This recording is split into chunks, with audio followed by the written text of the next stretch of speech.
right to demand that the men in our lives do better by us.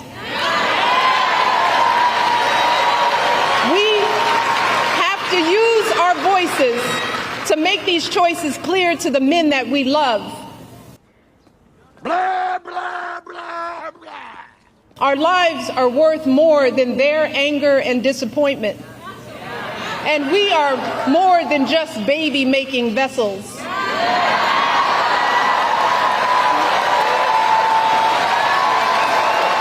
And if you are a woman who lives in a household of men that don't listen to you or value your opinion, just remember that your vote is a private matter.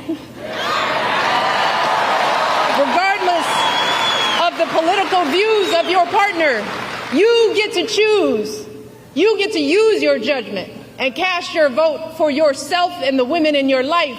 Remember, women, standing up for what is best for us can make the difference in this election.